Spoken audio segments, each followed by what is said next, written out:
Hi everyone. कैसे हो आप सब लोग। तो कई सारे स्टूडेंट्स की रेगुलरली मुझे क्वेरी आ रही थी कि 2026 के एग्ज़ाम को लेकर एक फुल स्ट्रैटेजी प्लान हमारे साथ शेयर कर दीजिए। तो देखो यार, मेरे ख्याल से अभी नोटिफिकेशन आने को लेकर तो क्लैरिटी किसी को भी नहीं है। काफ़ी सारे लोग बात बना रहे हैं अलग अलग तरीके की कि वो मार्च 31 को आ जाएगा। बट जैसा कि पिछले काफ़ी टाइम से हमने देखा है कि जीडी वाला जो एग्ज़ाम है उसको लेकर अभी क्लैरिटी है नहीं कि भाई जीडी एग्ज़ाम की थोड़ी सी क्लैरिटी आएगी तो उसके बाद आगे के एग्ज़ाम्स की जो टाइमलाइन है वो तभी थोड़ी क्लियर हो पाएगी।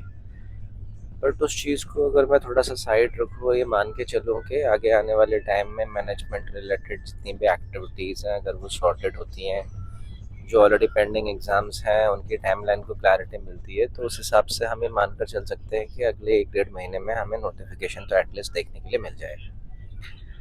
अब ये तो होगी बात कि नोटिफिकेशन की कि नेक्स्ट 1 डेढ़ महीने में अगर मैं अप्रैल 31 मानकर चलूँ तो नोटिफिकेशन आने के बाद भी आपसे 2.5 3 महीने में एग्ज़ाम करा लिया जाएगा। तो आज से अगर हम काउंट करें तो लगभग 3.5 3 महीने का आप टाइमलाइन मान के चलो, मतलब 100 डेज का मैं कहूँगा आप लोगों से कि आप मान के चलो कि हमें एग्ज़ाम में भी है।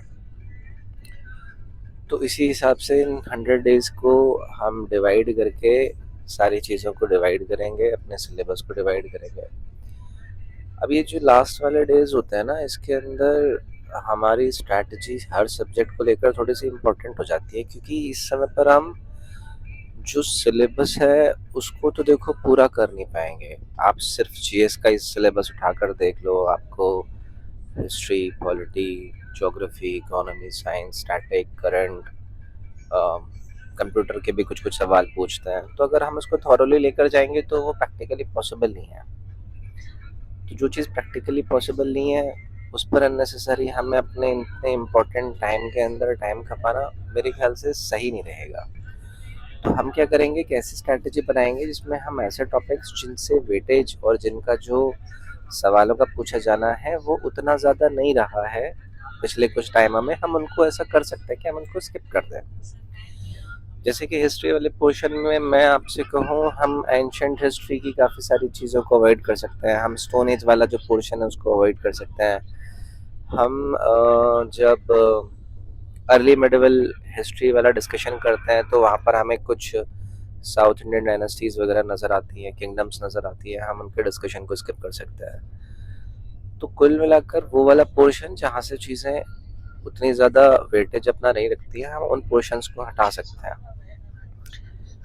जैसे पॉलिटी है, पॉलिटी को हम बिल्कुल मिस नहीं कर सकते। कॉन्स्टिट्यूशन वाला पोर्शन हम बिल्कुल मिस नहीं कर सकते। हम जो evolution of the Indian constitution वाला पोर्शन है उसको मिस नहीं कर सकते, वो तो पूरा जाएगा। लेकिन जैसे ज्योग्राफी है, ज्योग्राफी के अंदर इंडियन ज्योग्राफी के जो फिजियोग्राफी ऑफ इंडिया है उस वाले पोर्शन को कंप्लीट ना करें। हम मेन जो ज्योग्राफिकल एंगल्स हैं हमारे देश को लेकर, जो स्टैटिक पोर्शन है उसको देख लें, रिवर्स के बारे में पढ़ लें, या फिर सॉइल के बारे में पढ़ लें। कुछ टाइम से सॉइल पर हमारे से चीज़ें पूछी जा रही हैं। हम कई सारे टॉपिक्स स्किप कर सकते हैं, जैसे कि ओशियनोग्राफी वाला टॉपिक है हम उसको स्किप कर सकते हैं। मतलब कुल मिला के कहना ये है कि सभी टॉपिक्स को हमें कवर नहीं करना है। हमें कोशिश करनी है कि हम उन चीज़ों को सिर्फ कवर करें जिनसे रेगुलरली हमारे एग्जाम में सवाल आ रहे हैं, पहली चीज़।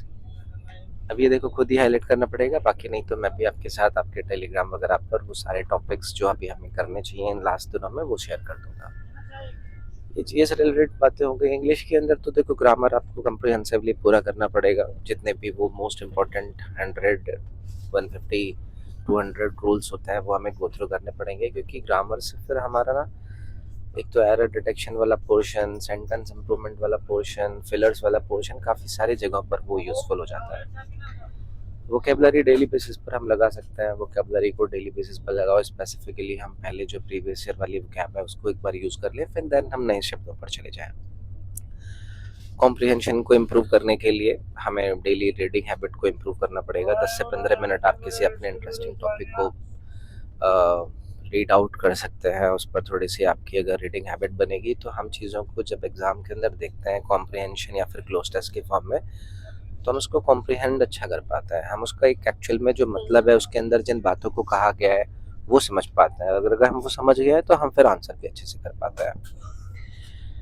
मैथमेटिक्स में भी मुझे लगता है कि काफ़ी सारा पोर्शन आपको कवर करना ही पड़ेगा, क्योंकि हर टॉपिक से आपसे एक आधा सवाल तो देखो पूछ लिए जाता है। आप एडवांस पढ़ लें, एडवांस के बेसिक्स एटलीस्ट आपको आते हैं, बट इन 100 डेज के अंदर आप ऐसा कर सकते हैं कि पिछले 5 साल के अंदर जो आपसे एग्जाम्स में सवाल पूछे गए उन सवालों को ज़रूर देखें, उनके पैटर्न को देखें, एंड देन उस पैटर्न के इर्द गिर्द की चीज़ों को आप कर लें।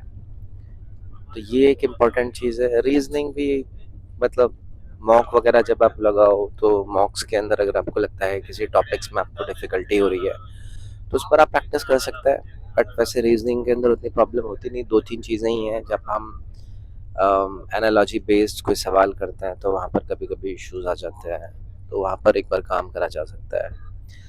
तो इन 100 डेज में हमें अपने कंटेंट को इस तरीके से डिवाइड करना है कि हम फुल फ्लैशली बहुत ज़्यादा कंटेंट को कलेक्ट करके भी ना चाहें, हम उतना ही करें जितना एक्चुअल में अभी इस टाइम पर देने की ज़रूरत है। और अपनी स्ट्रैटेजी के अंदर आप लोग रिवीजन एंड मॉक टेस्ट ये ज़रूर इंक्लूड करें, क्योंकि मॉक टेस्ट हम अगर इंक्लूड करते हैं उससे हेल्प हमें ये मिल जाती है कि हमें अपनी प्रेपरेशन के बीच में अगर कोई हमारे अंदर कमी रह रही है तो उसको एनालाइज करने का मौका मिलता है।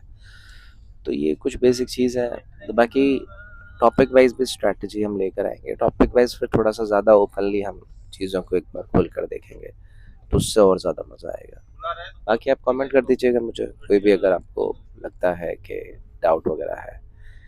इस वीडियो के डिस्क्रिप्शन में मेरे इंस्टाग्राम का यूज़र नेम आपको दे रखा है, टेलीग्राम का दे रखा है, वहाँ पर आप मेरे साथ कनेक्ट हो जाइए। आपकी जर्नी में अगर मैं आपको चारों सब्जेक्ट से रिलेटेड वीडियो कंटेंट नहीं दे पा रहा हूँ, एटलीस्ट आप लोग मेरे से 1-to-1 कनेक्ट ज़रूर रह सकें, सो दैट कि आप लोग कोई भी अगर इश्यू आता है तैयारी के बीच में तो मेरे से पूछ सकें। तो ये गाइडेंस का काम मैं आपके लिए ज़रूर कर सकता हूँ। ठीक है, तो आप मेरे साथ कनेक्ट कर जाइएगा। बाकी इसमें इतना ही।